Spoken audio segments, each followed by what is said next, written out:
videollamada. Esta va a ser vía Zoom. La ponencia va a ser a cargo de Gerardo Daniel Padilla, consultor en gobernanza cultural, coordinador regional de la Secretaría de Cultura de Jalisco. Y la ponencia lleva por título México, hacia un marco local por los derechos culturales, una experiencia de codiseño en San Luis Potosí. Entonces vamos a tratar de conectarnos al Zoom en este momento. Hola, ¿cómo están? Permítanme poner unos audífonos que creo pueden mejorar un poco mi audio.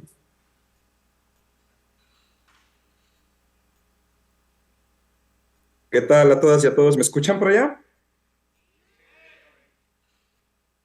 Genial, me da mucho gusto saludarles. Espero que se encuentren muy bien. Agradezco a la municipalidad por la invitación, al equipo también de SGLU por extenderme esta posibilidad de compartirles una experiencia que se desarrolló en un territorio local y que creo que podrá contribuir en mucho, pues precisamente a estas reflexiones que ahora están teniendo como territorios, municipalidades, gobiernos locales que están apuntando hacia reflexiones de cómo colocar a la cultura como un pilar fundamental del desarrollo sostenible y como un pilar también fundamental de ver a la cultura y lo cultural como un derecho humano fundamental. La experiencia que tuve la oportunidad de desarrollar por allá, digo, salvando un poco como las introducciones, a lo mejor les platicaron de dónde me conecto, yo les estoy saludando desde México. Se realizó en una ciudad mexicana, particularmente en el Bajío centro del país. Ahí estuvimos, es una ciudad que, por mencionar algunas de sus características, tiene aproximadamente 1.100.000 habitantes. Esto un poco como para pensar en como las proporciones también que de repente puede guardar similaridades con alguna de las de ustedes. Y es considerada dentro de las 10 zonas metropolitanas más grandes de la República Mexicana. Su centro histórico particularmente tiene como un espacio de aglomeración cultural importante y está considerado el centro histórico de esa ciudad, San Luis Potosí, como parte del Patrimonio Mundial de la Humanidad a consideración de las Naciones Unidas.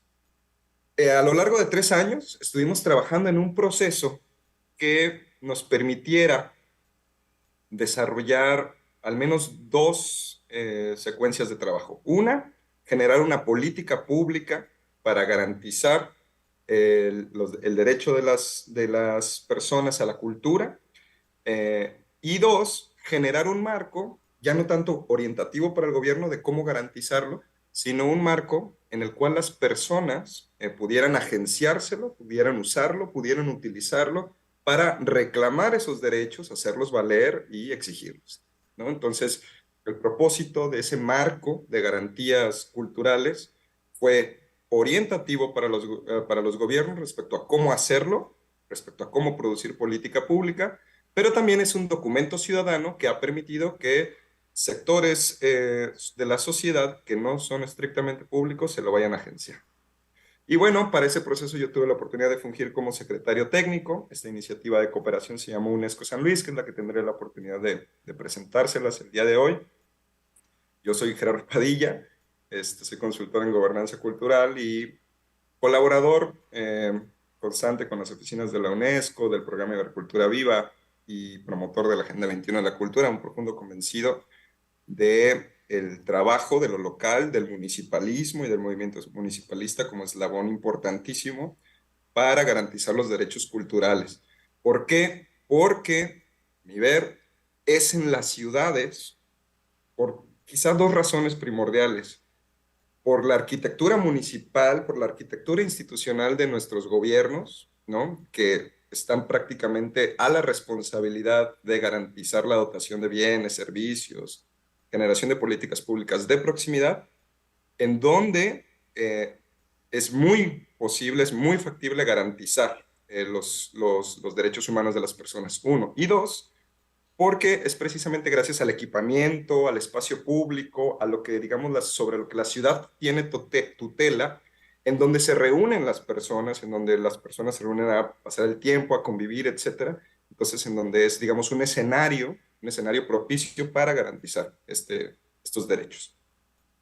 Muy bien, pues les platico rápidamente cómo fue.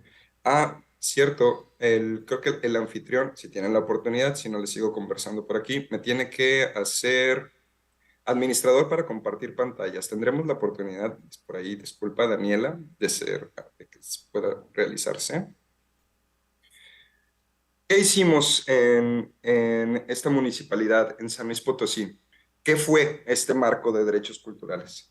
En la ciudad de San Luis Potosí construimos una carta de la ciudad para el ejercicio de derechos culturales.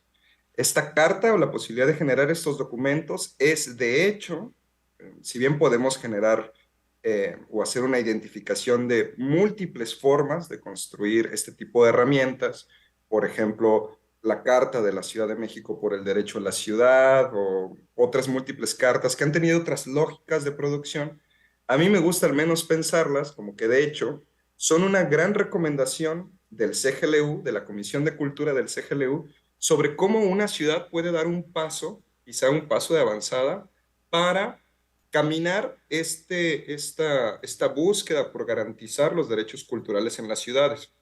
Esta recomendación, de hecho, viene literalmente en uno de los documentos que CGLU produjo ya hace varios años, que se llamaba Consejos para la Implementación de la Agenda 21 de la Cultura.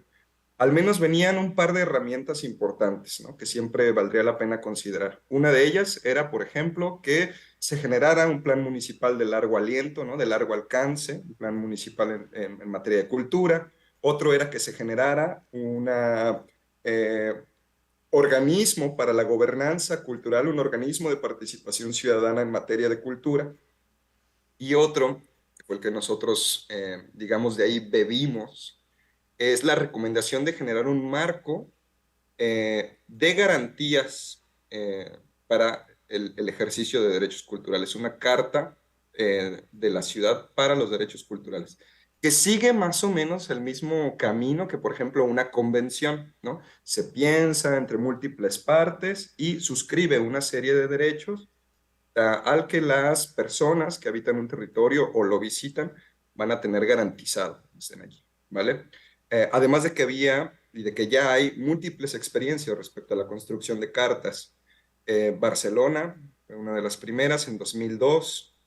Más adelante pudiéramos quizá rastrear, aunque no fue un ejercicio público, sí funcionó para hacer como una serie de reflexiones en el marco legislativo, pero está por ahí Tijuana, más adelante, en los 2003, 2004, que también es una ciudad mexicana.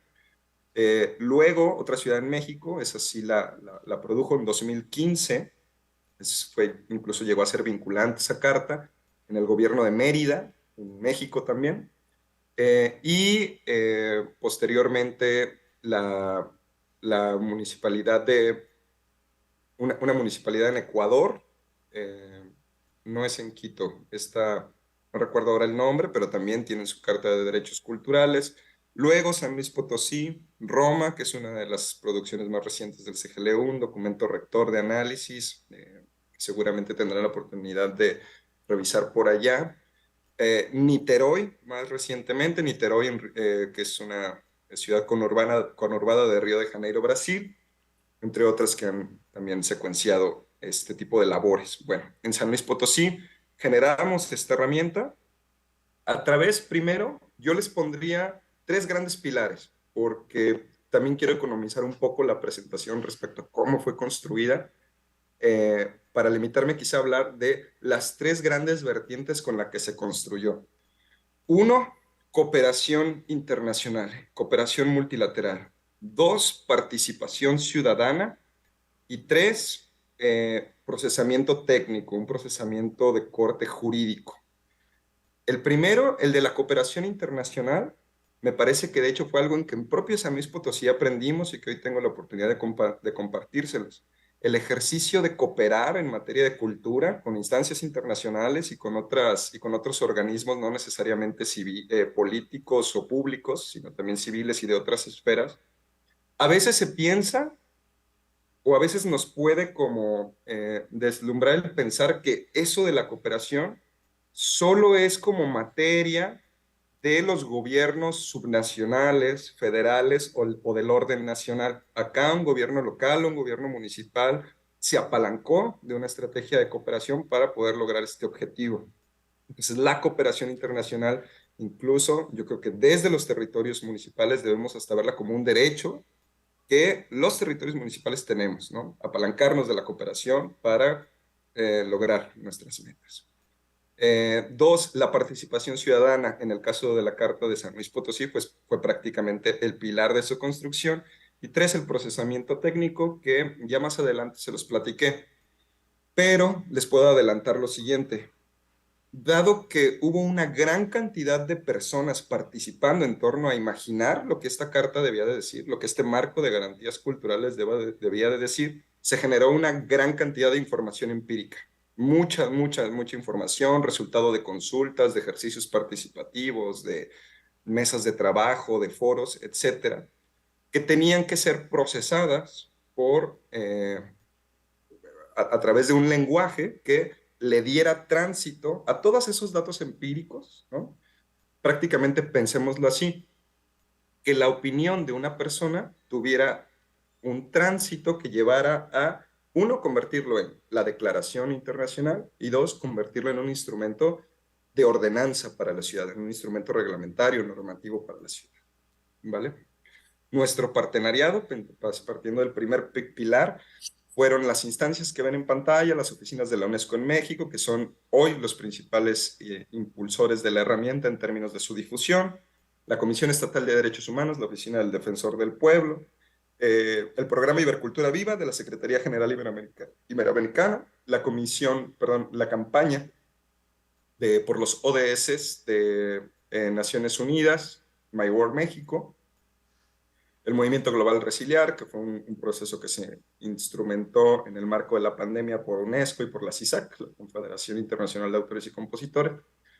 Y más adelante, si bien esta metodología partía de la que propone la Comisión de Cultura del CGLU, fue hasta más adelante que el involucramiento con el CGLU se fortaleció.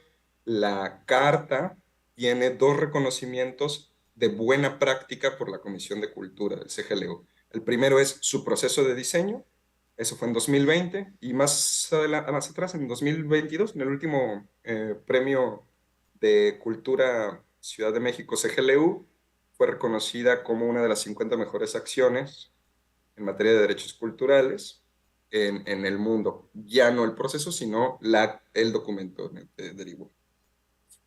La convergencia de estos diferentes organismos, de estos diferentes entes que cooperaron, digamos que se articuló en torno a una sombrilla de difusión que llamamos UNESCO San Luis.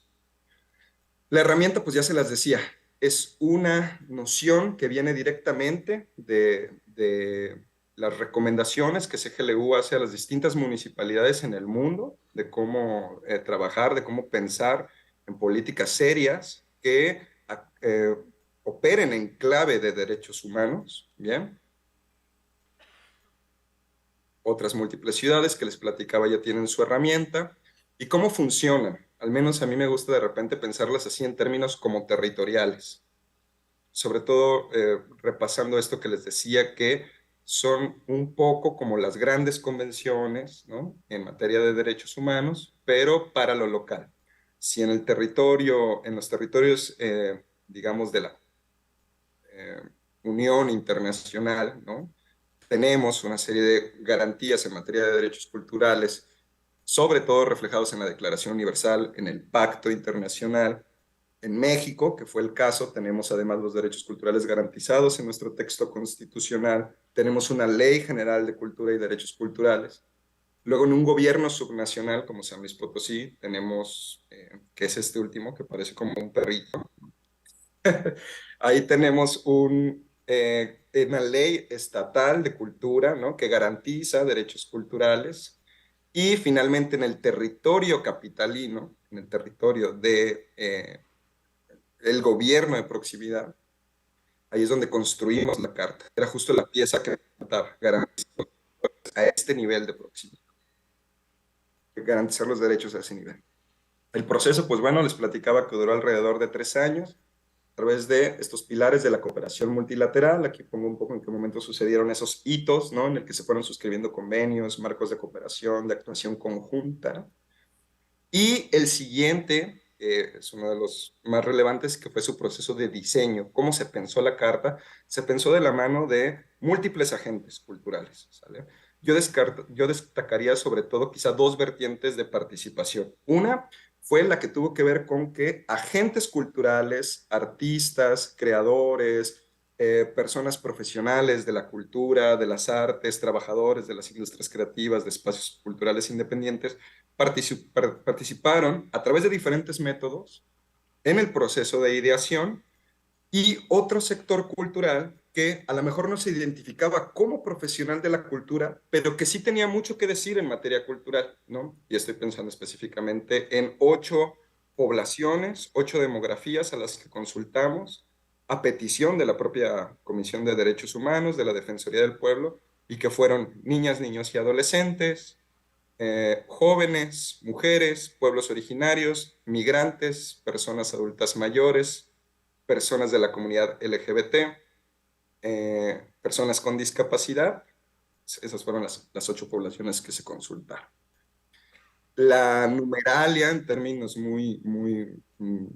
digamos, para poderlo acelerar, alcanzó una interacción directa, es decir, estoy pensando en personas codiseñando la herramienta, de 1,100 personas, pero gracias precisamente al partenariado y a una serie de procesos que tuvimos de forma digital, la construcción alcanzó un impacto de 9,845 internautas.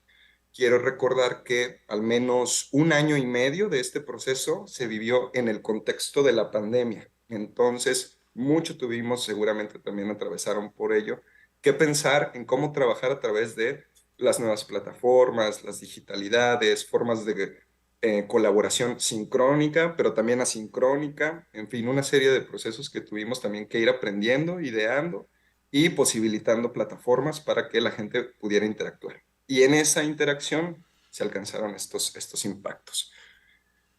Hay un videíto que resume justo esto de la participación y que dura 2 minutos. Se los voy a compartir porque aquí mismo viene en la presentación. Solamente que no recuerdo si coloqué el audio. No, compartir sonido. Platica es prácticamente esta misma gráfica, pero en materia de video.